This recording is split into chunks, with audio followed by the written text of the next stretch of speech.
Si Arkanghel Michael ay isang makapangyarihang anghel na binanggit sa Biblia bilang tagapagtanggol ng bayan ng Diyos at leader ng hukbo ng mga anghel laban sa mga puwersa ng kasamaan.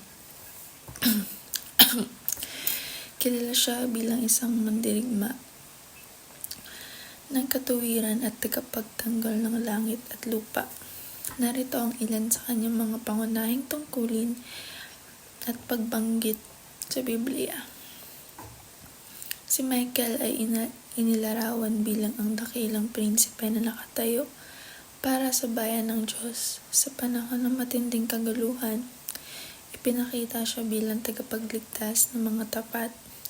Pinamumunuan ni Michael ang hukbo ng mga anghel sa digmaan laban kay Satanas at sa kanyang mga demonyo.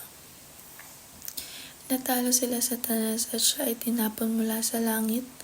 Sa tradisyong Kristiyano, si Michael ay madalas ding itinuturing na tagapagtanggol ng mga Kristiyano laban sa espiritual na kaaway at anghel na nagdadala ng katarungan at proteksyon.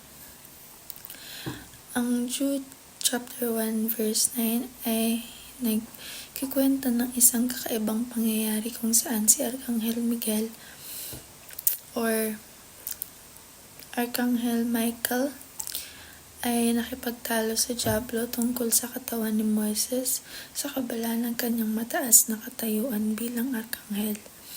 Hindi siya nang ahas na magsabi ng mapang-abusong pananalita laban sa Diablo.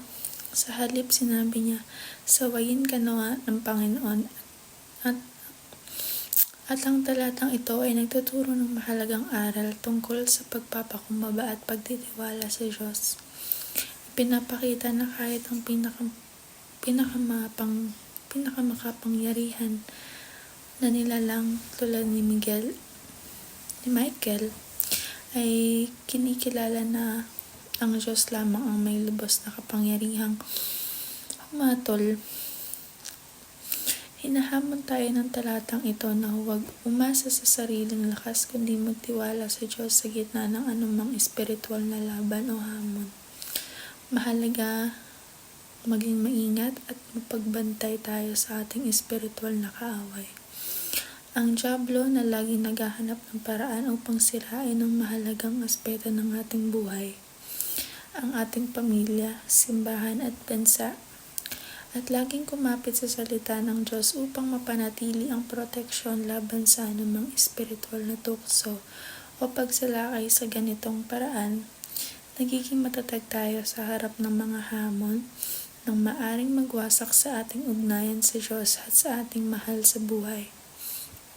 Dapat nating lubos na magtiwala sa kapangyarihan at otoridad ni Kristo sa lahat ng nilikha.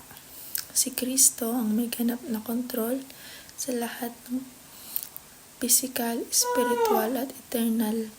Ang kanyang pagkabuhay muli mula sa kamatayan ay nagpatunay ng kanyang kapangyarihan laban sa kasalanan at kamatayan.